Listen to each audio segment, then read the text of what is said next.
Hi ladies and gents, Pond here with another video for Rise of Empires Ice and Fire. It's day one of our third season of Eden, and I've already been into the map just to have a quick look around. We've ended up on map 3, the players from my alliance, and we've already made our guild, which is called U55, the same as our alliance. And we're now the first thing of note is that there are actually 100 players starting in the guilds this season. Last season it was only 50, so that's an interesting change.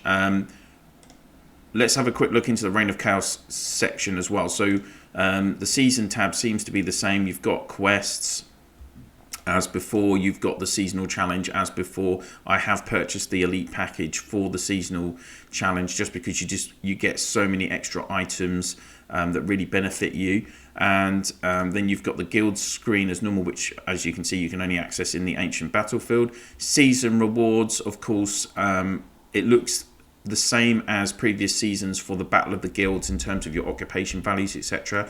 Season hero preview, we do of course have the SX5 heroes out today, and that has made small changes. So Ashen Verdict is on this banner with Scander, Valkyrie, Defender, Army Breaker, Avalanche, Windwalker, Sakura Blossom and Dragon's Avatar.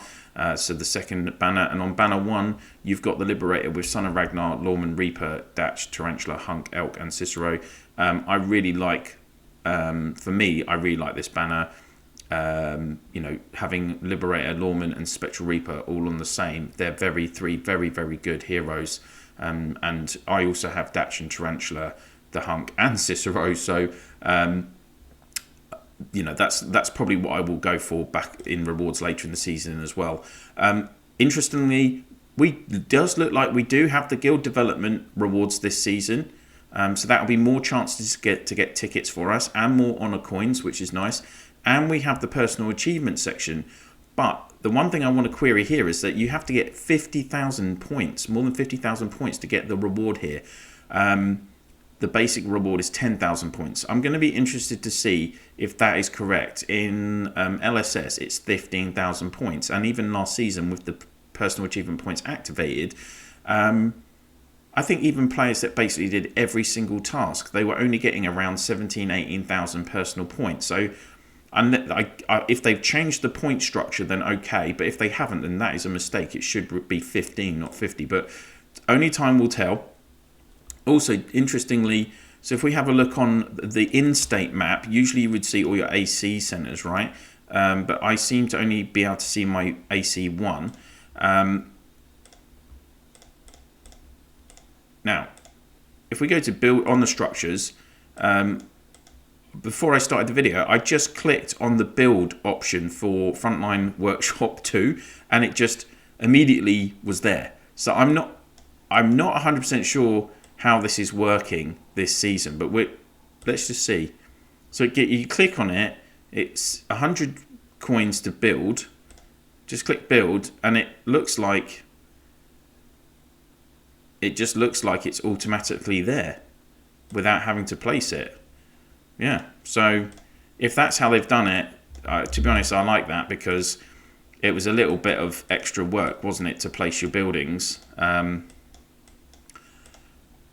as all these buildings are in state, where they go is not actually really an issue, because you know, you're not battling in your state, are you? Your opponents aren't attacking your buildings. So, okay, that's all my base buildings set up. Now, one thing I would like to point out is that if you have a few resets on day one, then one thing I'd like to show you is the fortress reset trick on the first day, and also what I'm going to spend my points on. So here, I have 6 specialization resets. Generally, I would say you want at least 3 for a season, and if you don't have at least 2, then don't do what I'm about to show you. You would have picked up if you go to your Rise of Empires studio mailbox, you will see the Reign of Chaos event begin, and you would have got this email this morning giving you a specialization reset, which is the same as we get at the start of every season.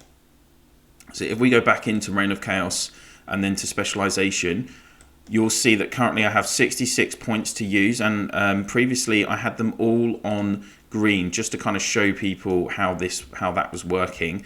If it was in between seasons, I would have switched it over to red, but I just didn't. I was trying to just show what was going on.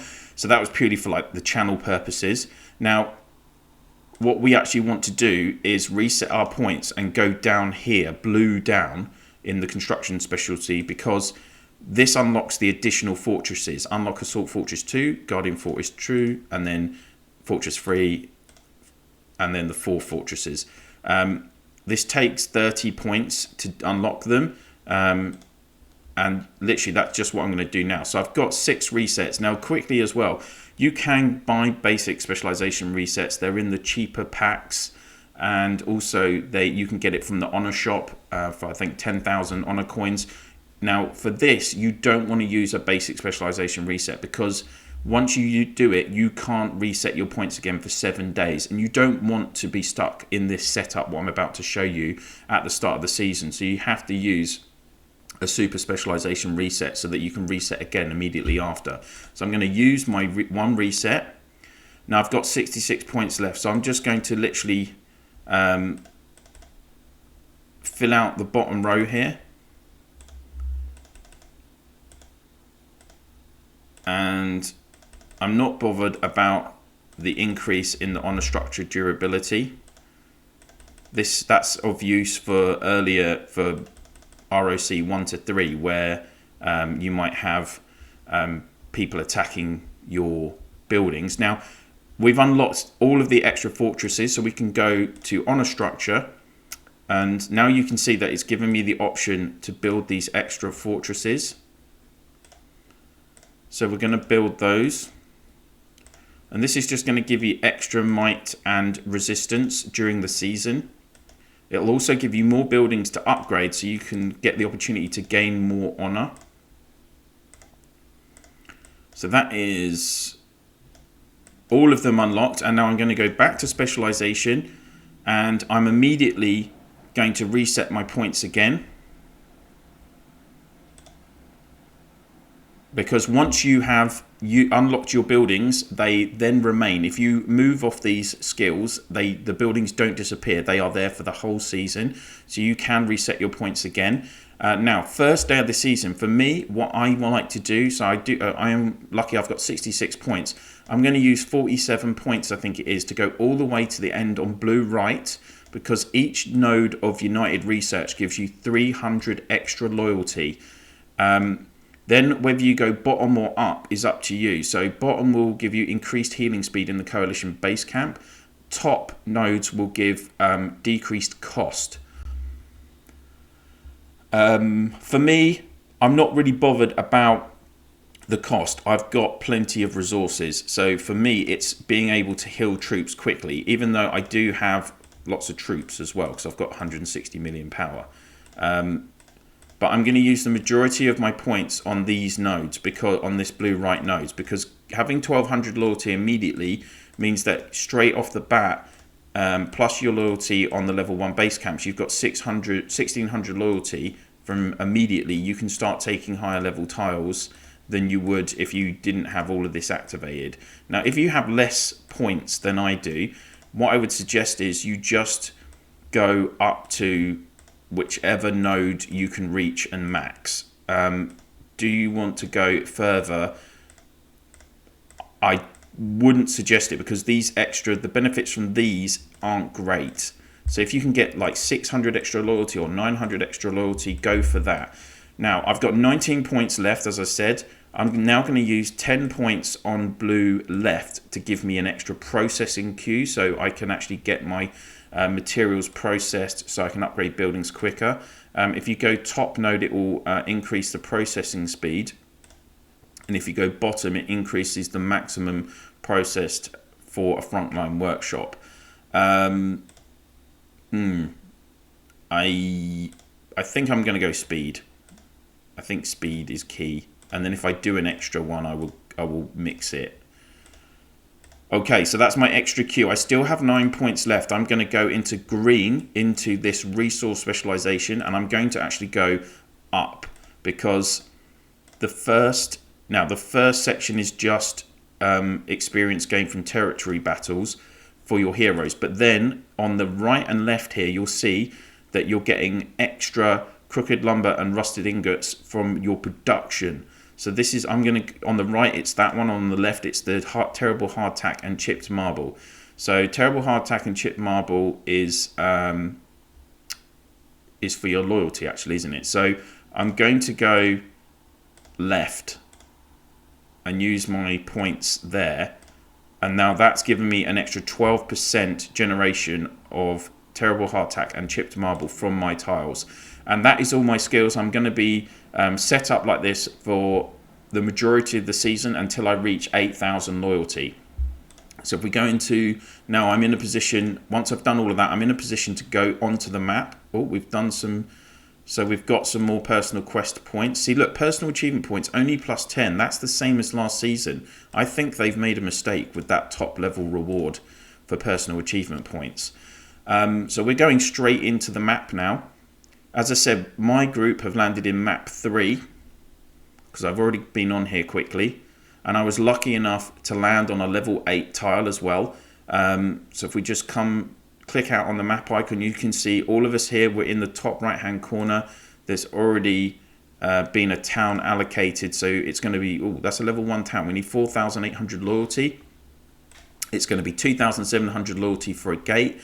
So that's kind of going to be the focus for our players. Of course, so there you can see my fellow alliance members have been, so who's around here? Burnsy's around here. So anyone that's blue is in your fellow alliance. So that's cool. I mean, a lot of people around here seem to be in my alliance. So basically now all I'm going to do is I'm going to work on taking tiles and upgrade and I'm going to be focusing on farm tiles so that I can get the generation of this terrible hardtack going, which is going to allow me to increase my loyalty. That is the key thing. So that's it for this very first video of season 3 of Eden, guys. We don't know who else is on the map, but oh, here we go. Actually, a state 60 player. So I had read this when I woke up this morning.